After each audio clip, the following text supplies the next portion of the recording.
Hello दोस्तों, मुस्कान भक्ति channel में आपका स्वागत है। आज हम आपका भगवत गीता के बारे में कुछ ऐसी बातें बताने जा रही हैं जो जीवन में बहुत काम आती हैं। में भगवान श्री कृष्ण ने रणभूमि में अर्जुन को जो ज्ञान दिया था वह गीता में बताया गया है।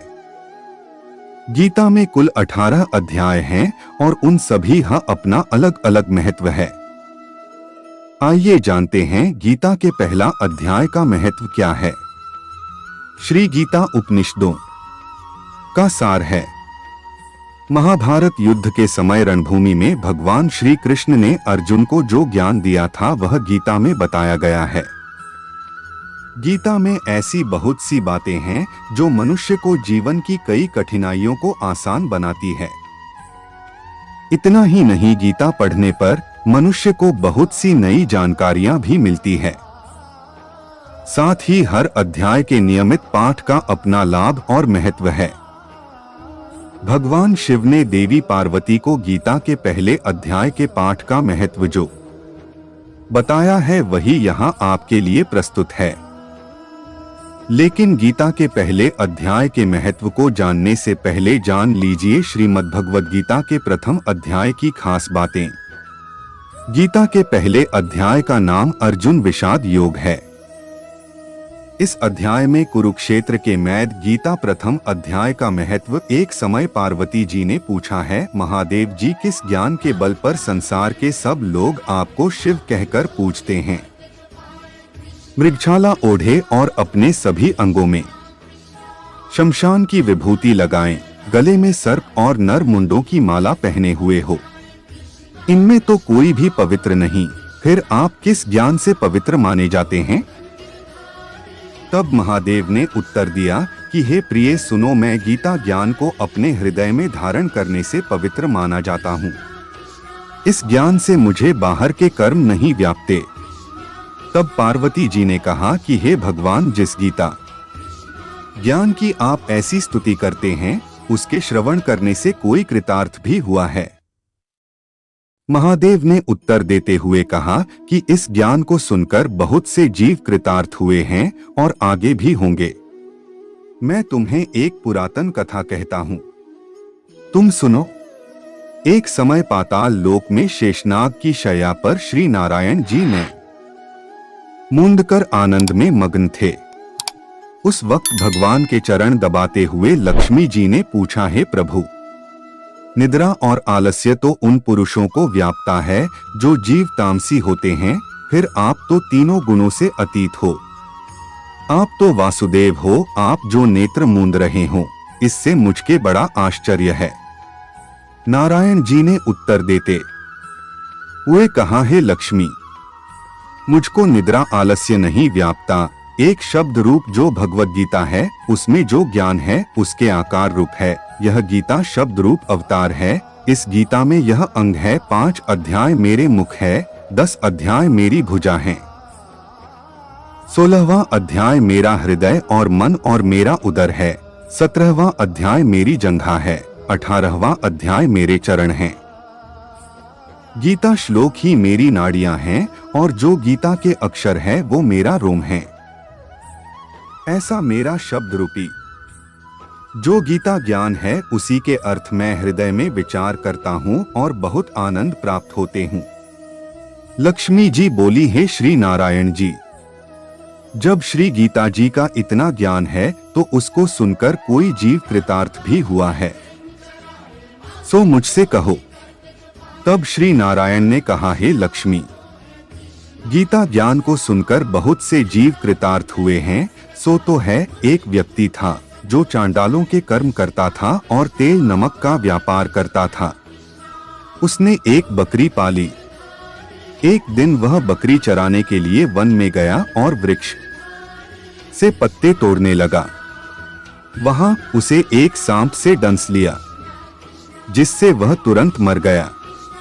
मरने के बाद उसने बहुत से नरक भोगे और फिर उसका जन्म बैल के रूप में हुआ। उस बैल को एक भिक्षुक ने मोल लिया। वह भिक्षुक उस पर चढ़कर सारे दिन मांगता फिरे, जो कुछ भिक्षा मांगकर लाता वह उसे अपने परिवार के साथ मिलकर खाता और वो बैल सारी रात द्वार पर खड़ा रहता। उसके खाने पीने का भी कोई ख्याल नहीं करता था और सुबह होते ही बैल पर चढ़कर फिर मांगने निकल जाता। जब बहुत दिन हो गए तो वह बैल भूख से गिर गया, लेकिन उसके प्राण नहीं निकले। नगर के लोगों ने देखा और उस बैल को कोई तीर्थ का फल दे तो कोई व्रत का फल दे, तब भी उस बैल के प्राण नहीं छूटे। एक दिन गणिका आई, उसने लोगों से पूछा यह कैसी भीड़ है, तो उन्होंने कहा कि इसके प्राण नहीं निकलते, अनेक पुण्यों का फल दे रहे हैं तो भी इसकी मुक्ति नहीं होती। तब गणिका ने कहा कि मैंने जो कर्म किया है उसका फल मैंने इस बैल को दिया है। इतना कहते ही बैल की मुक्ति हो गई। तब बैल ने एक ब्राह्मण के घर जन्म लिया। पिता ने उसका नाम सुशर्मा रखा। उसके पिता ने उसे पढ़ाया लिखाया। उसको अपने पिछले जन्म की सुध थी। उसने एक दिन मन में विचार किया, जिस गणिका ने मुझे बैल की योनि से छुड़ाया था उसका दर्शन करूं। विप्र चलते चलते गणिका के घर गया और कहा, आप मुझे पहचानती हैं? गणिका ने कहा, मैं नहीं जानती, तुम कौन हो? तब उसने कहा कि मैं वही बैल हूं जिसको आपने अपने पुण्य दिए थे। तब मैं बैल की योनि से छूटा था। अब मैं विप्र के घर जन्म हूं। आप अपना पुण्य बताएं।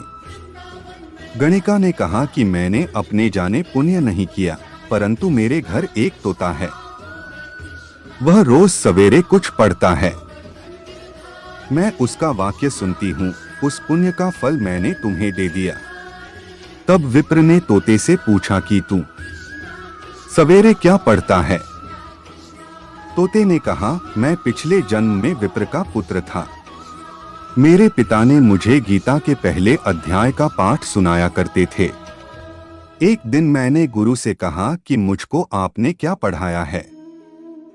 तब गुरुजी ने मुझे शाप दिया कि तू तोता बन जा। इसके बाद से मैं तोता बन गया। एक दिन बहेलिया मुझे पकड़ ले आया और एक विप्र ने मुझे मोल ले लिया। वह विप्र भी अपने पुत्र को गीता का पाठ सिखाता था। तब मैंने भी यह पाठ सीख लिया। उसी दिन विप्र के घर में चोर घुस गए। उन्हें धन तो प्राप्त नहीं हुआ, लेकिन वह मेरा पिंजरा उठा ले आए। उनकी यह गणिका मित्र थी। वह मुझे उसके पास ले आए। सो मैं नित्य प्रात गीता जी के पहले अध्याय का पाठ करत हूँ, जिसे यह गणिका सुनती है। पर इस गणिका को समझ में नहीं आती। जो मैं पढ़ता हूँ वही इस गणिका ने तेरे निमित्त दिया था। वह श्री गीता जी के पहले अध्याय का फल था। तब विप्र ने कहा कि हे तोते, तू भी विप्र है, मेरे आशीर्वाद से तेरा कल्याण हो। सोहे लक्ष्मी। विप्र के इतना कहते ही वह तोता भी मुक्ति को प्राप्त हो गया। तब गणिका ने बुरे कर्म छोड़ भले कर्म ग्रहण किए और नित्य स्नान करके श्री गीता जी के प्रथम अध्याय का पाठ करना शुरू कर दिया, जिससे उसकी भी मुक्ति हो गई। ऐसा है गीता के प्रथम अध्याय के पाठ का महत्व।